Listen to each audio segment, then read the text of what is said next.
Hello everyone, in this video I'm going to show you how to do a linear regression in R, and we're going to do it by solving a case study. And first I would like to tell you a bit about the inspiration that I had in order to do this case study. And the case study is about social media, and specifically to a page in Facebook in which we have a lot of data about some posts and about 500 posts, and we have how much impressions they generated, their reach. So it's really about to try and understand the dynamics that can improve your success in social media. As a result, I would really appreciate that you enjoyed the irony that someone that at the moment of this video recording has 12 YouTube subscribers and is doing a case study on social media success. If you enjoyed this video, upvote, share, or please do subscribe if you enjoy, for having more videos in your future.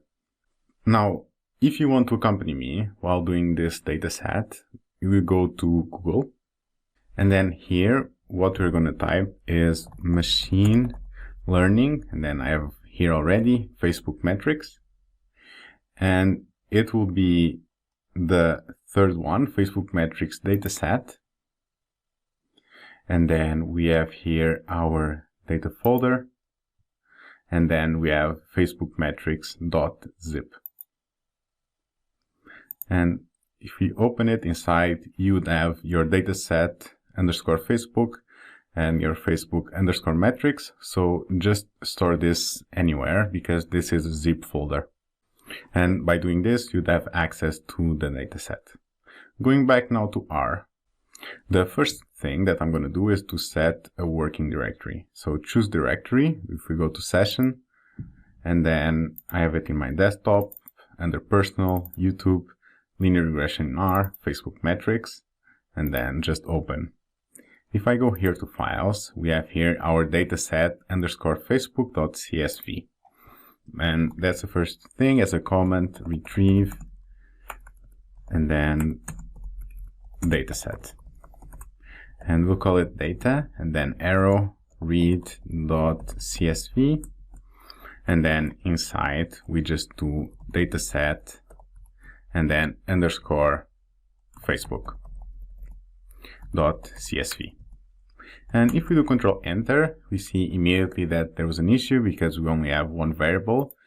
If we open it, we see that there is the issue is that by default, read.csv assumes that the column separator is a comma, and here we have a semicolon.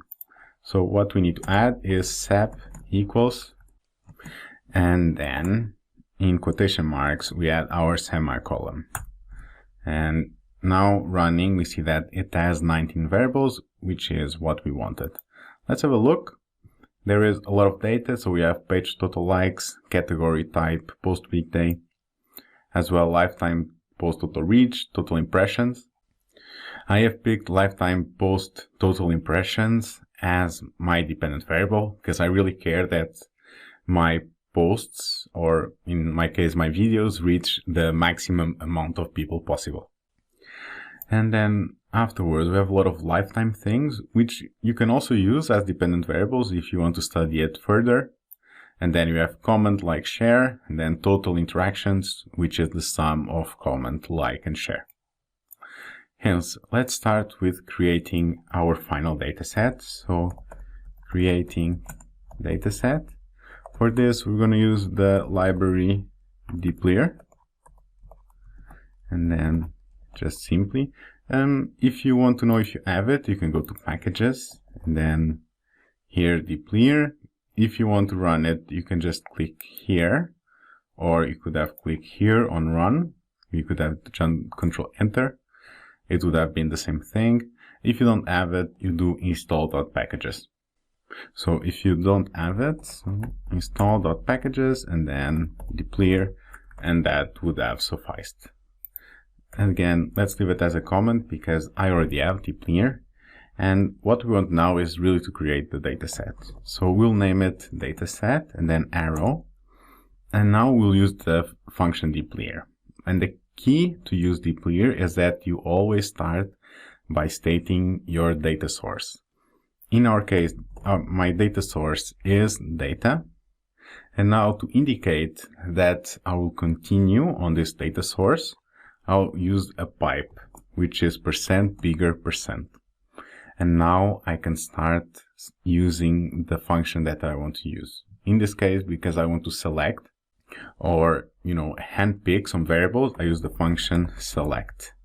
And here, the only thing that I really need to use and to do is to write the variables that I want. So lifetime post total impressions, and then I want as well page total likes, then comma, continuing. I want type, so if it's a link or a post or a video, I find it relevant. And then also the weekday, because I never know when I should post. And then paid, I think this is an amazing control variable in order to distinguish, because it's really likely that a paid post or video will have far more impressions than a non-paid, so it serves as a great control variable. And then I just want comment, and then like, and then share. Now, the first thing that I want to do is to look at the data structure. So one way to go is to have a look here, and I see integer, character, integer, but for me it's not really clean. So as a comment, so data structure. And simply we use the function str, and then we include here our data set. Let's run everything over here because we have not run. And first I would highlight that we have our data set here with 8 variables, and here we have the structure. So lifetime post total impressions, integer, this makes sense. Page total likes, integer, makes sense. Type character or string does not make sense. It makes far more sense to have it as a factor or as a categorical variable. Post weekday integer does not make sense at all, because when it starts and when it's over, it's completely random. And, a Sunday is not bigger than a Wednesday. So it makes no sense to have this number-based differentiation. So we need to transform it into a factor. And then paid integer makes sense because it's yes or no. Comment, like, and share integer as well also makes sense because it is the number of times that it happened. So what we want to do now is that we want to transform these two variables. We want to transform the type and then the weekday. Starting. So we always start with the end in mind, which is so data set and then type. This is where it will be stored the transformation that we'll now do. And the transformation is as factor, because that is what will transform. And then data set and then $ type. Here we go, Control Enter. And then again, now we go to our data set, and then I want post weekday, and then arrow as dot factor, and then just again data set $ post weekday. Control Enter again. If we are to do our str data set, you can see here that we have our type as a factor, post weekday as well as a factor. The really good thing of transforming this into factors is that when we are to do a regression, we won't have to omit one of them to not fall into a dummy variable trap, because R will do it on its own, or better yet, the function that will do a linear regression. So it really does make our life easier. Continuing, there is one last data transformation that I want to do, which is if I have a look at my lifetime post total impressions and my page total likes, these are really big numbers. And overall, it would really help if instead I'm more talking about percentages. And let me just show you one thing, which is how to read linear regression coefficients. And there are 4 types or 4 ways to do it.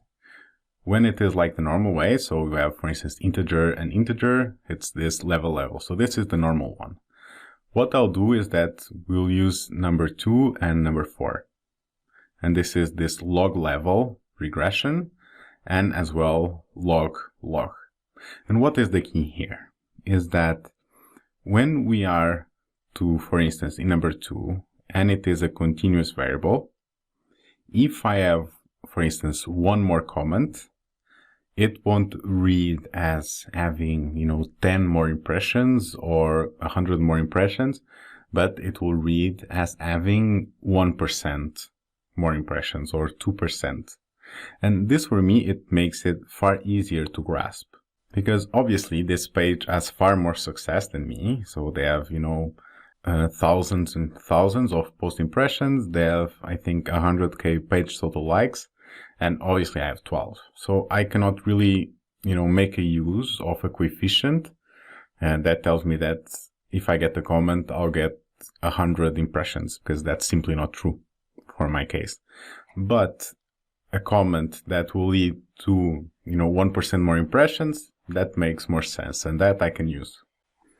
And as well in the log regression, because if you think about it, we have as the Y, so this is total impressions, and then if you are to have the X as the page total likes, and I think they have 100,000, if they are to increase their likes by 1, that's 0.001%, and that basically means almost nothing in terms of impressions. But I have 12, and if I increase by 1, it goes to 13. This is like a whopping 8% increase of number of subscribers. So I think that will really have an impact on the amount of impressions that I could have. And that is the key here, that to really focus on having this percent based, because it makes much more sense when you are to make actionable decisions and to get actionable results. Please feel free to just stop here or take a screenshot and to have a deeper look. This is honestly horrible because there's a lot of equation, there's deltas, there's percent signs, there's multiplication. But personally, I did not find a better way to just, briefly summarize it. Of course, I could add some examples, but, to have like one slide summary, this is the best I've got.